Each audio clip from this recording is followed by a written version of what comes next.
Hi everyone! Welcome back po tayo sa ating YouTube channel. Ito po ang inyong lingkod, Almina Mix Vlog. Bumabati ng mapagpalang araw, mga kalingap, no? So, magbibigay lang tayo ng ating reaction o opinion dito sa tatlong magkakapatid na binansagan talaga nila na na zombie daw dahil hindi nga nagsasalita. No? At yung sinasabi nilang pag maglakad sila ay sunod-sunod, no? Parang normal na rin yun sa atin, may ganyan, di ba? At ang reaction natin dito, yung dalawa po ito, dalawang reaction na natin. Yung pagpunta nila sa mall at yung pagpunta nila Kalingap, itong 2 days ago, yung vlog ni Kalingap Rob, ang pagdala sa kanila ng solar. No? Solar lights.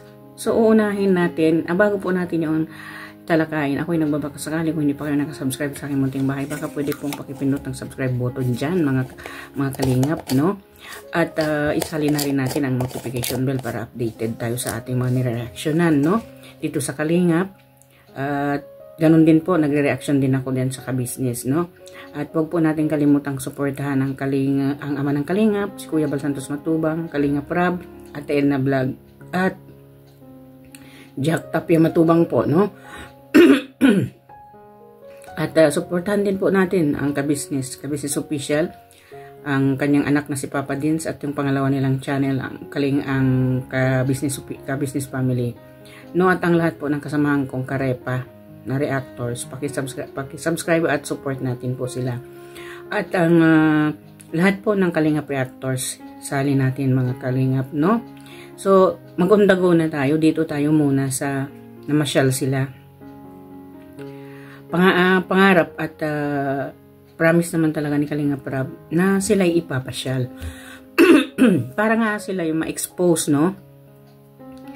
Ma-expose sa unang pagkakataon, ma-expose yung tatlong magkapatid na ito para malaman nila kung ano yung nasa labas. Kasi lagi lang sila nandyan sa gitnaan ng bundok, ano? Kumbaga, hindi naman siya masyadong bundok. Mayroon din naman silang mga kapitbahay. Pero, hindi sila nakakapasyal sa syudad, no? So, yun ang ipinangarap o kumbaga, ipinamis ni Kalingap Rob dito sa nanay nila. So, natuloy nga yung pagpunta nila Kalingap Rob. Natuloy nga. No? Yun lang nga talaga. Ang hindi talaga rin medyo wala pa rin may kaunting pagbabago.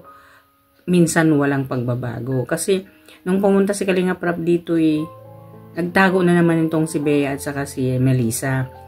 Ang laging humaharap lang naman talaga sa nila si Chris at ang nanay. Kumbaga itong si Chris,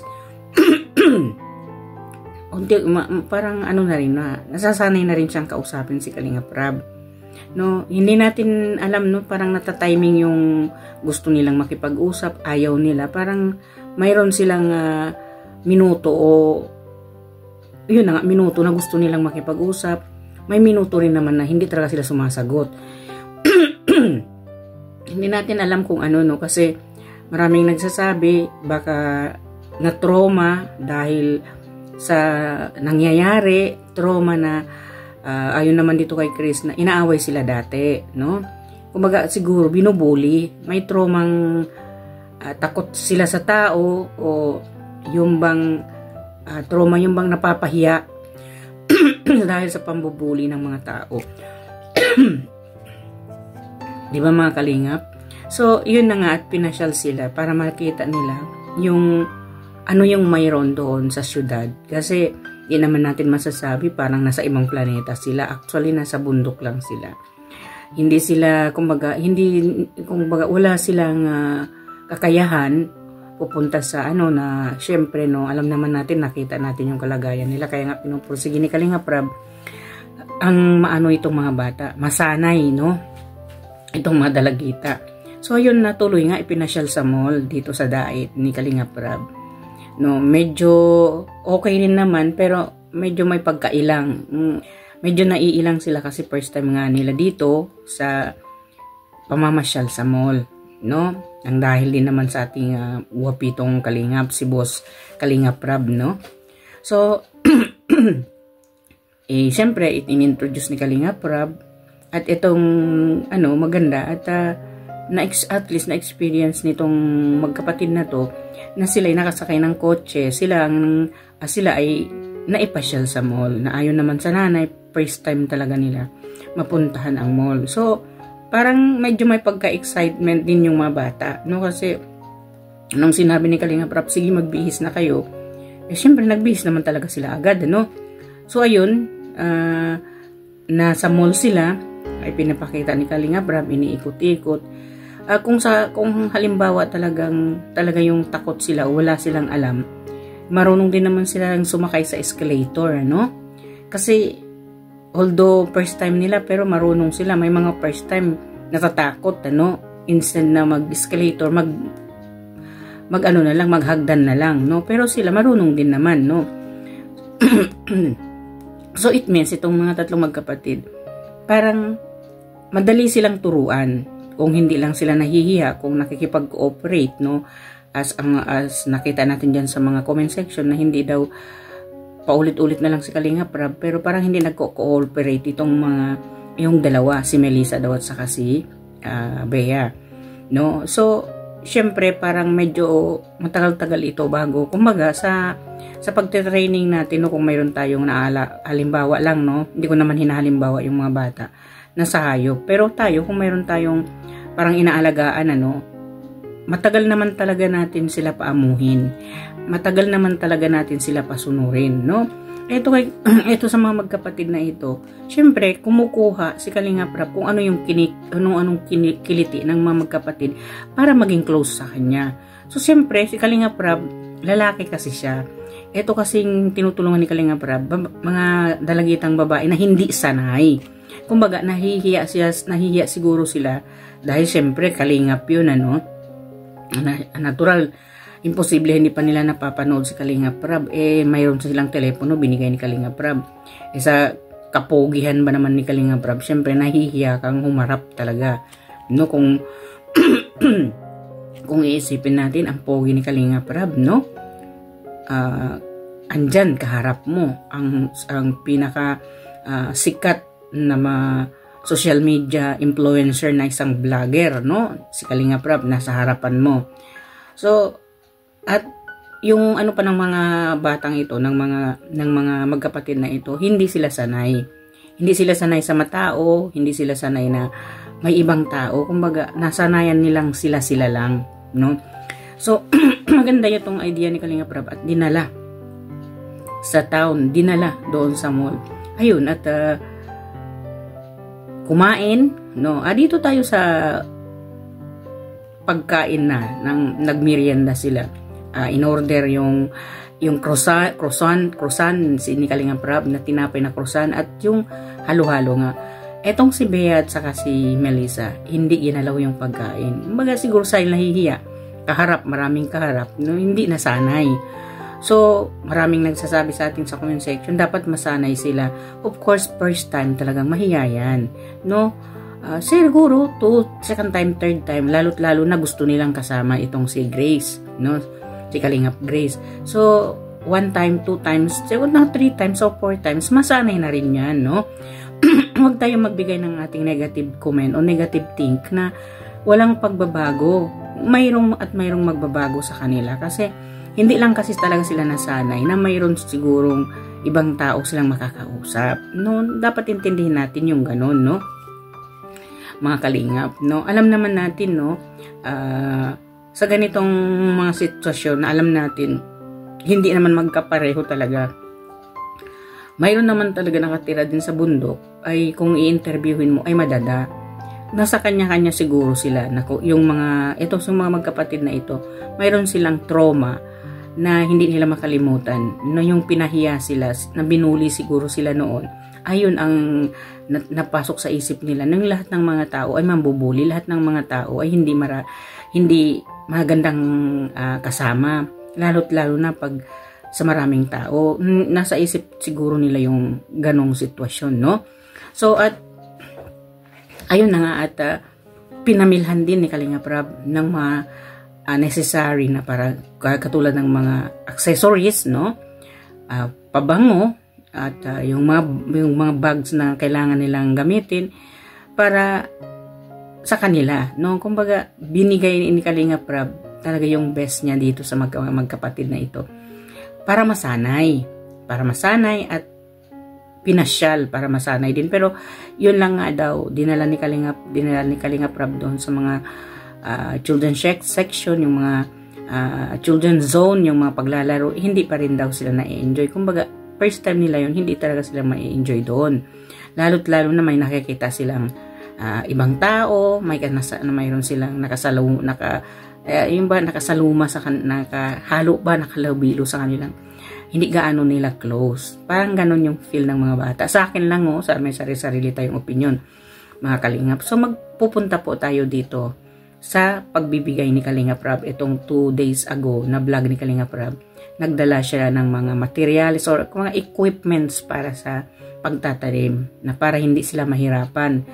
No? At ang magandang dala ni Kalingap Rab ay yung solar system. Sorry po. Solar lights. Ang solar lights ay malaking bagay para sa kanila kasi wala nga silang ilaw. Maganda itong naisip ni Kalingap Rab. Congratulations Kalingap Rab, no?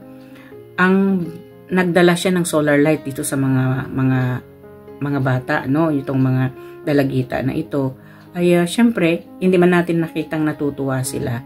Pero pag alis nila Kalingap Rab, tuwang-tuwa sila, maliwanag yung bahay nila. Kasi isa sa loob ng bahay, isa yung doon sa labas nilagay ni Kalingap Rab, no? Syempre pansamantala na hindi pa sila napagawan ng bahay ni Kalingap Rab, no? At magandang magandang sa kanila yon, magandang impact sa kanila yon. Pabigyan sila ng kahit solar light at mayroon silang ilaw. Nagbigay ng liwanag sa kanilang bahay yung solar light na binigay ni Kalingap Rab, no? Ganun naman talaga, no, na kahit naman sino, no, kung mabigyan ka doon ng kaliwanagan sa bahay mo, edi matuwa ka talaga. Although parang sinasabi, parang walang impact doon sa mga kapatid na dalawa, itong si Bea daw at saka si Melissa, ay parang hindi na-appreciate kung ano yung tinutulong ni Kalingap Rab. No? Intindihin po natin yun kasi hindi pa po sila sanay, no? Huwag natin pong bigyan ng negatibo komento natin itong tatlong magkapatid. Hindi magkaiba-iba ho kasi tayo ng mga pangungugali. Kung tayo nasanay tayo, nakikita natin na may tumutulong sa atin, syempre tuwang-tuwa tayo. Sila po kasi hindi pa nila alam yun at hindi nga nila gaano kilala pa si Kalingap Rab kasi hindi nga nila napapanood kasi wala nga silang ilaw, wala nga silang internet, isa pa wala silang cellphone noon nang hindi pa sila nabigyan ni Kalingap Rab, no? So intindihin natin yung sitwasyon ng mga tatlong magkapatid na ito. Kung ano man yung reaksyon nila, balang araw maiiba din yan. Wala naman din na talagang tao na kahit gaano kahiya sa tao ay hindi marunong mag-appreciate. No, mag-appreciate din naman po yan. Nakita rin naman natin nung pumasok si Kalingap Norman doon at biniro niya. Ngumingiti itong si Bea at si Melissa at nung pumasok si Kalingap Grace ay sumasagot naman itong si Bea. Although itong si Melissa, although itong si Bea, hindi talaga siya sumasagot, pero ngumingiti naman siya. So it means mayroong improvement, kahit papano, kahit maliit lang, kahit hindi 100% ang kanilang agad-agad pagbabago, pero may nakikita pa rin tayo. Ganon talaga, naintindihin natin kahit naman yung nanay nila nagpapaliwanag. Itong si Bea talagang siya ang pinakamahiyain sa lahat, no? Siya ang pinakamahiyain sa lahat, silang magkapatid, no? Kaya intindihin natin yun, mayroon talagang ganon. Hindi po natin isipin, ay hindi sila nag-appreciate. Hindi po, huwag natin munang pangunahan yung mga bata kasi, inuumpisahan pa po ni Kalingap Rab yung baguhin itong magkapatid. So, kailangan ni Kalingap Rab yung magagandang suporta natin doon sa pagko-comment, no, na bigyan natin ng magandang suporta itong magkapatid, no, wag po yung negative kasi lalo na ngayon nakikita po nila at marunong din silang bumasa. Mayroon silang cellphone, pwede nilang panoorin yung kanilang sarili. So, syempre mapapanood nila, mas lalo silang ma-discourage sa mga comment section na kino-comments natin dyan sa vlog ni Kalingap Rab tungkol sa mga bata. No, syempre mas lalo silang, marami palang sagsasabi sa amin na ganito kami, ganyan kami, no. Instead na maganda yung natin para ma-inspire yung mga bata sa mga comment section ni Kalingap Rab, no, Hindi na lang po negatibo ang ibabaing ang i-comment natin. Kasi sa ating kaalaman, sa vlog ni Kalinga Prab dito sa Magkapatid, gustong-gusto natin panoorin kasi nakaka-inspired. At yung nakikita natin, yung biggest challenge ni Kalinga Prab dito sa tatlong magkapatid na ito.